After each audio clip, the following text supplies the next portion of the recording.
Tagchen. Guten Morgen zusammen. Heute geht es mal wieder weiter mit Lambretta. Heute mal in Rot, letztes Mal war weiß. Es ist übrigens 1:30. Jetzt wisst ihr mal, wann Marc aufsteht. Lasst euch nicht erzählen. Wir machen heute wieder ein bisschen weiter mit Gepäckträger an der Lambretta X diesmal. Hinten. Und Kika, ich hab das schon mal ausgepackt. Da ist er. Matt schwarz. Sehr schön. Ja, passt schön zu dem. Ist ja auch so ein bisschen matt. Ah, genau, ist ja so ein bisschen matt alles. Aber bitte hier. jetzt nicht die Frage, gibt es hier noch ein Glanzschwarz? Bitte nicht. Nein, gibt's nur in matt. Weil gibt es nur in matt und das ist auch egal. Ja. Es ist wirklich egal. Also auch in Chrom natürlich. Montage wird genauso einfach sein wie bei der Fertig. nehme ich mal an. Top.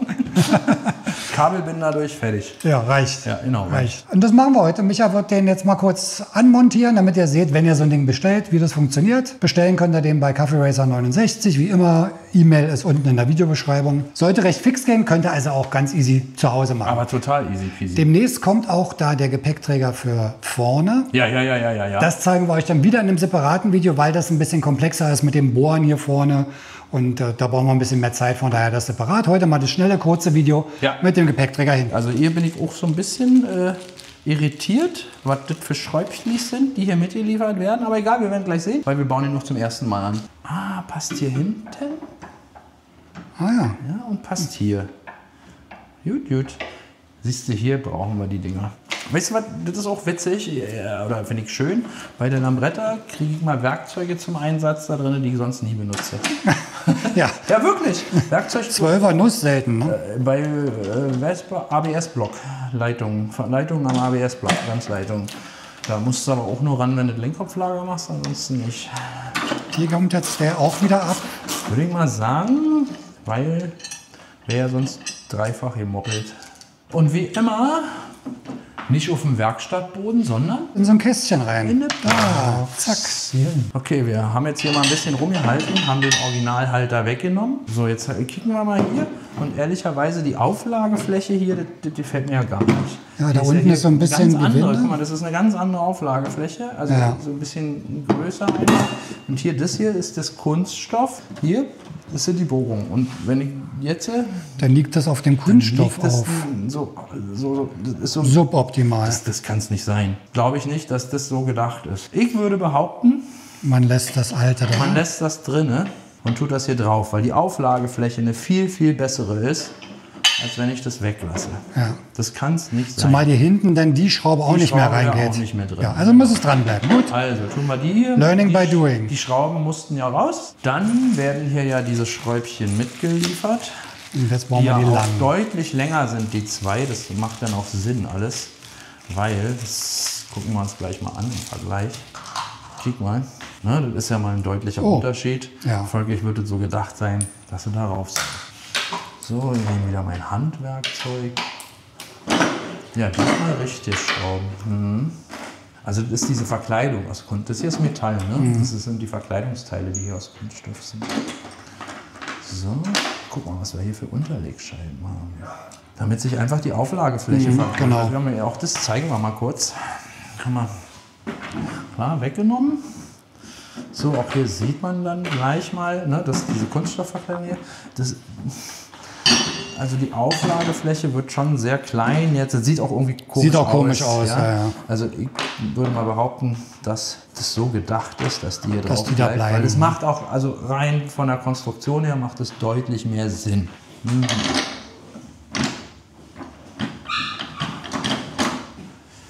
So. Und jetzt werden hier zwei Schrauben noch mitgeliefert, die Sehr extrem kurz sind. Extrem Ja, viel kurz. kürzer als die alten. Also das Macht ja keinen Sinn. Die greifen ja gar nicht. wir nehmen mal einfach kurz die Unterlegscheiben raus, was absolut nicht sinnvoll ist. Selbst dann sind sie doch noch Guck mal, zu das kurz. ist auch wieder so, oh Mann, Leute, ihr könnt ein bisschen genauer, also gerade wenn das, dadurch, dass es Am Kunststoff, ist, ja, da kratzt muss dann das alles genauer kaputt. gearbeitet werden, definitiv. Muss genauer gearbeitet werden. Also man kann das jetzt natürlich nach hinten biegen hier. Ne? Ob das der Sinn der Übung ist, dass man erstmal einen neuen Gepäckträger zerbiegt oder anpassen muss, weiß ich jetzt auch wieder nicht so genau. Mache ich aber, weil das hier, guck mal, wenn ich das festschraube, liegt da genau guck mal von auf, hier, das das liegt genau auf der Kante. Jetzt biege ich mir hier das Reicht bisschen schon. nach hinten. So, Schwung Ja, und schon schon passt es passt. da halbwegs gut rein. Dasselbe machen wir auch nochmal hier. So. Und schon passt es. Und besser. Na, so sitzt es mal deutlich besser. Ehrlich, was soll das?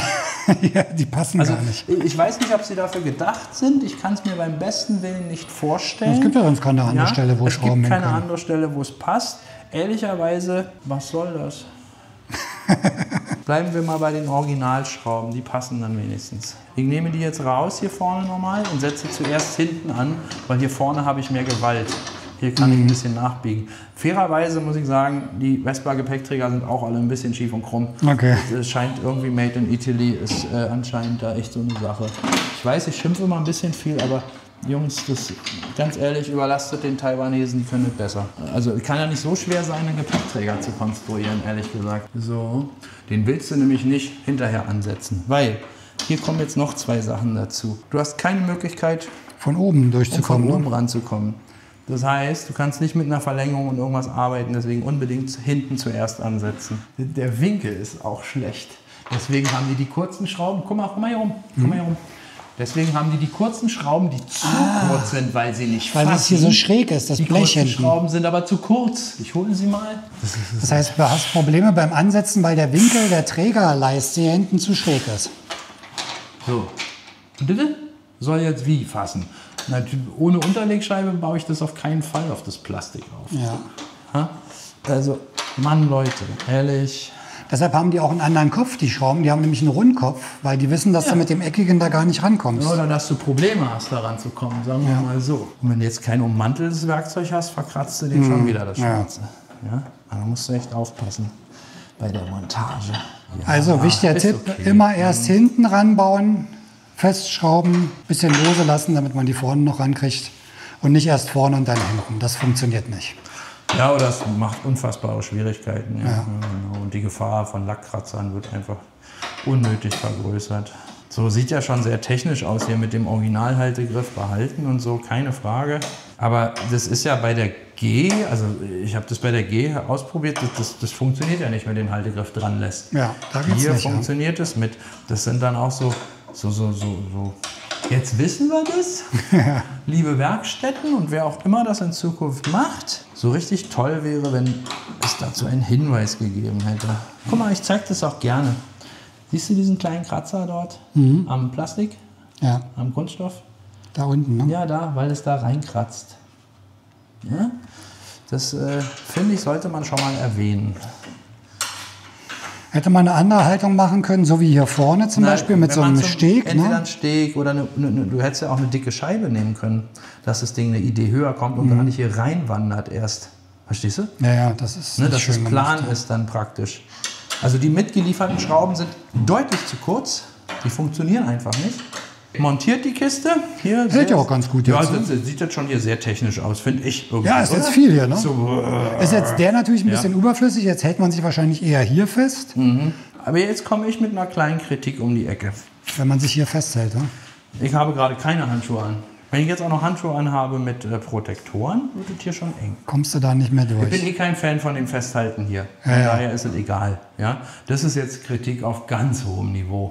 Aber mitgedacht wurde nicht. Also ist die Lösung vielleicht doch, dass das ab muss, aber dann müsste hier irgendwas runter, damit dieses Kunststoff da mit größeren Unterlegscheiben. Genau, weil sonst zerquetscht, du zerbröselst an der Das Stelle Plastik. das Kunststoff. Das hält Ja gut, das heißt, Kunststoff nicht Lösung aus. ist wieder unsere alte. Wir brauchen eigene Unterlegscheiben, die wir da runterpacken. Und hier komme ich jetzt mal um die Ecke und sage, guck doch mal, film doch mal von oben bitte. Weißt du, was ich meine? Spaltmaß. Naja, Hier eng, das ist da ja weit. Spaltmaß, es ist ja schon eine Wurfpassung. Also jetzt mal im Ernst. Also gegen Spaltmaß, wenn es nicht ganz gerade ist, ist kein Gepäckträger ist ganz gerade. Aber ich wollte nur gerade probieren, wie das mit dem Festhalten ist. Und Ja, das sieht schon ja, nicht schön aus. also wir haben jetzt einmal das Problem, dass mit dem Ding hier haben wir ziemlich viel Spannung hier drauf, weil wir kommen schon hier vermutlich irgendwo hier an der Bank gegen. Und also es geht zu, keine Frage, aber man Muss schon ein bisschen drücken, muss ne? schon Spannung. Und dasselbe musst du auch beim Öffnen, musst du dann auch wieder Druck drauf geben. Also Deswegen suboptimal. probieren wir jetzt mal, ohne den Halter das Ganze zu montieren, weil vielleicht ist es ja auch ohne gedacht. Wenngleich ich dabei bleibe, hier unten jetzt Die Auflage echt, ist, ja. die Auflage ist wirklich nicht optimal. So, dann checken wir das jetzt nochmal und nehmen diesen Haltegriff mal raus. Ob es dann besser wird. Ne? Ist dann besser? Ja, das ist wirklich nicht so schön, dass es hier dann auf dem Plastik aufliegt. Nein. Was nehmen wir denn da? Guck mal hier. Sowas wäre gut. Das finden wir noch ganz gut. Ja, das ist besser. So, dann haben wir also hier einmal. Ach, guck mal, die ist so groß, dass die sogar das Kunststoff jetzt so richtig, also ist fast zu groß sogar. Aber ich finde gar nicht, optisch finde ich, passt es ganz gut sogar. Ja, das sieht besser aus. So, und dasselbe haben wir jetzt nämlich mal hier. Guck mal, wir zerstören uns nicht gleich das Plastik komplett. Ich bin gleich mega gespannt, wie das jetzt ist. Aber es wird jetzt besser zugehen. Ganz sicher. So sieht gut aus. Ergibt es wenigstens so ein haltendes Bild. Ja? Sieht besser aus mit den Scheiben. Jetzt? Ja, ist schon besser, ne? Es ist vermutlich nicht so gedacht, dass der bleibt. Aber da gehören dann Unterlegscheiben drunter, weil sonst zerbröselt man sich sofort das Plastik darunter. Also weil dieser Zylinder, dieser Hohlzylinder, der drückt ja nicht exakt auf das Metall. Da ist ja darunter so ein Metallstift, also nicht Stift, sondern so diese Metallverschraubung, das Gewinde, guckt der leicht raus mit so einem Kragen. Da drückt es nicht genau drauf, weil da ist ja noch das Kunststoff dazwischen. Das zerquetscht du dir einfach. Nicht gut. Nein, weil also die Auflagefläche zu klein ist. Auch hier große Unterlegscheiben bitte drunter machen. Hinten genauso. Ja, ganz wichtig. Unterlegscheiben. Große Unterlegscheiben drunter. Bitte an den Hersteller Unterlegscheiben dazu gehen. Einfach mal selber montieren, Unterlegscheiben dazu packen und schon passt das. Gut, Learning by Doing haben wir also festgestellt, auch hier muss man ein bisschen nachdenken. Improvisieren durch Unterlegscheiben. Das geht jetzt nicht Plug and Play, sondern muss man ein bisschen nachhelfen, um es optimal zu machen. Man kann auch sagen, das macht es vielleicht ein bisschen charmant. Also das meine Italienisch. Das meine ich wirklich ernst. Also ja, genau. Man muss ja ein bisschen leidensfähig sein. Da ist eben alles immer nicht so ganz perfekt. Irgendwie mag man das ja auch da dran. Muss man ja auch mal sagen. Der Charakter. Ja, natürlich. So, sind wir fertig für heute? Sind wir fertig für heute. Gepäckträger dran. Das war ja fast ein bisschen mehr Arbeit als bei der G, ne? Ja, muss man schon sagen. Bei der G, auch der Gepäckhaken, also der gehört ja nun gar nicht daran, aber selbst der geht bei der G viel schneller. Den schraubst du einfach von außen fest, fertig. Das ist manchmal so, manchmal so. Ein bisschen umständlich. Aber so war es mal ganz interessant zu sehen, dass wenn man sowas das erste Mal kriegt, man auch als Werkstatt austarieren muss, wie es funktioniert. Ja, muss okay. Ja, wie die optimale Lösung ist. Genau. Aber schöner wäre es natürlich, wenn man das jetzt mal an Lambretta als Anregung gibt, packt man ein paar Unterlegscheiben mit rein, ist ja nicht jetzt die Welt. Aber wie gesagt, das ist das, was ich meinte. Tatsächlich, vielleicht ist das auch das Flair. Weil wenn ich mich nicht über die Italiener aufregen kann, wie scheiße ist das denn? Ja. Gut, jetzt ist aber Schluss für heute. Wir machen jetzt Mittag. Danke fürs Zuschauen. Ja, wir sehen uns nächste Woche beim nächsten Video. Adele. Adele, bleibt gesund, fahrt vorsichtig und bis dann. Ciao, ciao. Will man abbauen? Ja. Wir bauen es wieder ab. Ich habe es ja auch per Hand angeschraubt und kann ich es auch per Hand abschrauben. Ich wollte nur so Brutalinski hier, weg damit. Du brauchst ja ewig, bis du das wieder abhast, wenn du so manuell machst. Ja. Aber nicht mal mit meiner Mini-Knarre komme ich da ran. Das ist doch echt nicht wahr. Das ist doch scheiße. Hey, da ist er. So, den Gepäckträger, den packe ich gleich Die wieder Scheiben rein. passen echt ganz genau rein. Voll gut. Ja, siehst du? Die sind schon gut. Die Scheiben sind gut. Kannst du gleich merken. Ja, die Scheiben sind echt gut. Das merken wir uns.